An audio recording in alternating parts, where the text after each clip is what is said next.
రేవతి అండి. నేను school assistant physical science select అయ్యాను. నేను రాజమండ్రి రూరల్ నుంచి వచ్చానండి. ఇక్కడ మేము ఎంటర్ అవ్వక ముందు ఎలా ఉంటుందో ఏంటో అని మేము చాలా కంగారు పడ్డాము. కానీ ఇక్కడికి వచ్చిన తర్వాత మా ఎస్ఆర్పీస్ కానీ వాళ్ళు ఇచ్చే ఇన్ఫర్మేషన్ కానీ మాకు చాలా బాగా యూజ్ అవుతుందండి. అంటే ఒక రెస్పాన్సిబుల్ టీచర్గా మేము ఎలా తయారవ్వాలి అనేది వాళ్ళు ఇచ్చే సలహాలని మాకు చాలా బాగా ఉపయోగపడుతుంది. అలాగే మిగతా 2 రోజులు కూడా మేము చాలా ఎక్సైటెడ్గా ఉన్నాము. తర్వాత మేము ఇంత హెల్తీగా ఉదయం నుంచి సాయంత్రం వరకు క్లాసులు వినగలుగుతున్నాము అంటే ముందు మాకు ఇక్కడ చేసిన రిఫ్రెష్మెంట్స్ కానివ్వండి, ఇక్కడ ఫుడ్ కానీ చాలా హైజీన్గా మెయింటైన్ చేస్తున్నారండి. అలాగే సాయంత్రం హాస్టల్ కూడా ఎప్పటికప్పుడు హైజీన్గానే క్లీన్ చేసి ఉంచుతున్నారు. అక్కడ వాష్రూమ్స్ కానీ దేనికి కూడా ఎటువంటి ఇబ్బంది లేకుండా మాకు ఇక్కడ ఫెసిలిటీస్ ప్రొవైడ్ చేశారు. దీనికి ఏఎంఓ సార్కి అలాగే కోర్స్ డైరెక్టర్ సార్ అందరికీ మా తరపున ధన్యవాదాలు చెప్పుకుంటున్నాము. మమ్మల్ని ఒక ఫ్యామిలీ మెంబర్స్ లాగే ఇక్కడ ట్రీట్ చేస్తున్నారు. మాకు ఏ అవసరం వచ్చినా వెంటనే క్షణాల్లో రెస్పాండ్ అవుతున్నారు. దానికి మా తరపున ధన్యవాదాలు.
బాగా ఉపయోగపడుతుందని చెప్పేసి నేను కోరుకుంటున్నాను.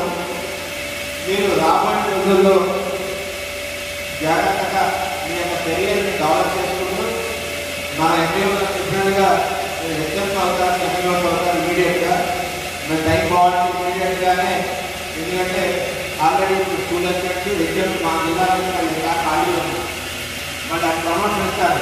సడన్గా 2 సంవత్సరాలు పూర్తవుతూనే ప్రమోషన్ వచ్చేటటువంటి ఛాన్సెస్ ఉంటాయి. కాబట్టి మీ సబ్జెక్ట్ ఇంప్రూవ్ చేసుకుంటూ అదేవిధంగా అడ్మినిస్ట్రేటివ్ టీమ్స్ కూడా డెవలప్ చేసుకోవడానికి ప్రయత్నం చేయాలి. వేరే నేను biology teacher, physics teacher, maths teacher అని కాకుండా స్కిల్స్ స్కూల్ లోపల అడ్మినిస్ట్రేషన్ కానీ అకాడమిక్స్ కానీ ఇన్ఫ్రాస్ట్రక్చర్ కానీ అన్నీ కూడా యాడ్ చూసుకోవాలి. మీరు స్కూల్లోకి వెళ్ళారంటే మీ రూమ్, మీ ల్యాబ్ అంతవరకే కాదు.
మరి ఇక్కడ 8 రోజుల పాటు జరిగేటువంటి శిక్షణా కార్యక్రమంలో మనకి కొత్తగా నియమించిన ఉపాధ్యాయులకి శిక్షణా కార్యక్రమం జరుగుతుంది.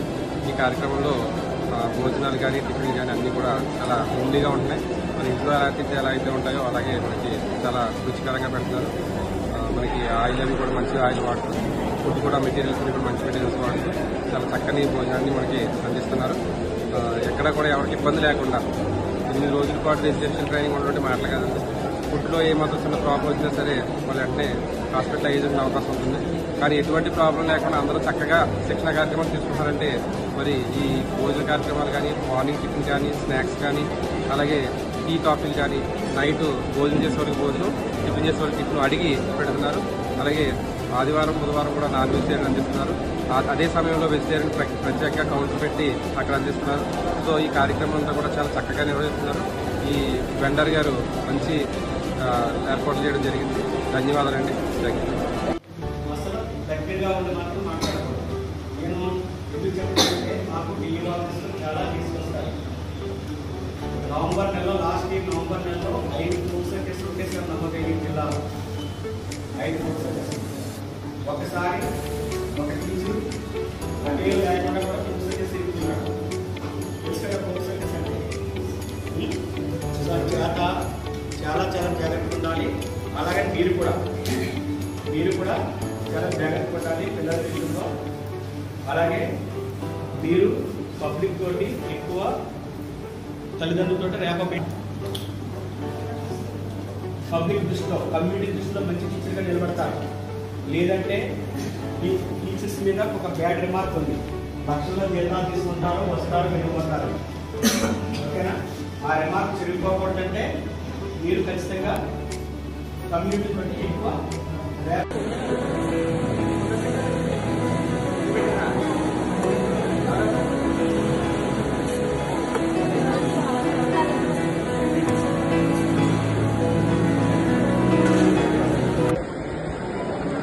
నా పేరు కృష్ణవేణి ఫ్రమ్ కాకినాడ. సార్, ఇక్కడ ట్రైనింగ్ ప్రోగ్రామ్ అంతా చాలా బాగా జరుగుతుంది. ఎలాంటి ఇబ్బంది లేదు. హాస్టల్ రూమ్లో కానీ క్లాసెస్ జరిగే విధానం కానీ ఫుడ్ ఫెసిలిటీస్ కానీ ఏ విధంగానూ కూడా ఏ చిన్న ఇబ్బంది లేకుండా కోఆర్డినేటర్ సార్ అలాగే ఏఎంఓ రాంబాబు సార్ ప్రతి చిన్న విషయాన్ని కూడా మేము ఏ ఇబ్బంది కలగకుండా చూస్తున్నాం సార్. అంతా చాలా బాగుంది. చాలా మంది అంటుంటారు ఇక్కడ పిల్లలు ఎలా ఉంటారండి, అక్కడ పిల్లలు ఎలా ఉంటారండి, ఎవరు గౌరవించరండి, టీచర్లు మాట్లాడుతున్న మధ్యలో వెళ్ళిపోతారు ఇలా అంటారు. ఎలా తెలుస్తుంది? ఆ పిల్లలకి ఏమైనా తెలుసా? వాళ్ళు నేర్చుకొని వచ్చారా? కాదు కదా. అందులో ఏం చేయాలి? మనం యాజ్ ఏ టీచర్గా మనం వాడు ఎలా ఉండాలని వేస్తాం. ఏ పిల్లలు కూడా మీకు ఇష్టమైనట్టుగా ఎవరు ఉంటారు, మీకు ఇష్టమైనట్టుగా పిల్లలు ఉంటారు. మీరేం చేయాలి? మీకు ఇష్టమైనట్టుగా తయారు చేసుకోవాలి. రా మెటీరియల్ పిల్లలు స్టూడెంట్స్ అనేవారు. అలాగా మనం పిల్లలకు ఉపయోగకరమైన విషయాలు పాటలతో పాటు బోధించాలి. తర్వాత వాళ్ళకి ఏంటంటే చదువు వల్ల ప్రాముఖ్యత ఏంటన్నది కూడా మనం చదువుకోవడం వల్ల ఏ రకమైన చదివితే వాళ్ళ జీవితాల్లో జరగవచ్చు, ఎలా ఉంటుంది ప్రతిదానికి. అంటే సాధారణంగా ఈ మన గవర్నమెంట్ స్కూల్స్లో చదివే పిల్లలు ఏం చేస్తారంటే ఆర్థిక పరిస్థితి ఎక్కువగా చెప్తుంటారు. దాన్ని అది క్రైటీరియా కాదని చెప్పేసి మనం చెప్పగలగాలి. చదువుకుంటే మీరు బయాలజీ వాళ్ళు కాబట్టి బయాలజీ బాగా చదువుకుంటే మీరు పొద్దున ఇంటర్మీడియట్ బైపీసీ చదివితే ఎంబీబీఎస్ వస్తుంది, ఆ తర్వాత మంచి డాక్టర్ అవ్వచ్చు అనేది మీరు చెప్పగలగాలి అని మోటివేట్ చేయాలి. ఒకవేళ డాక్టర్ కాకపోతే వేరే చదువు మీద మోటివేట్ చేయాలి. ఇలాగా ఏదో రకంగా నువ్వు డాక్టరే కాదు, అవసరమైతే మంచి ఐఏఎస్ ఆఫీసర్ అవుతుంది. ఎలా అవుతుందో చెప్పాలి.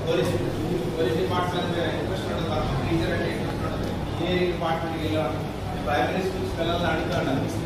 అందరూ చాలా క్లారిటీ చెప్తారు. కానీ ఆ రైట్ అది ఎలా తీసుకెళ్ళాలి, ఆ పిల్లవాడు తన యొక్క గోల్ని ఎలా రీచ్ అవ్వాలి అనేది మనం చెప్పాలి.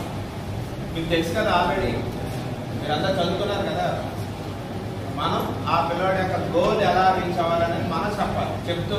చెప్తూ మోటివేట్ చేస్తూ ఉండాలి. అప్పుడు మిమ్మల్ని మీ వైపు ఉంటాడు. లేదంటే మీరు ఏదో వెళ్ళామంటే మాత్రం ఎప్పటికీ మీరు పిల్లల ద్వారా గౌరవించబడతారు.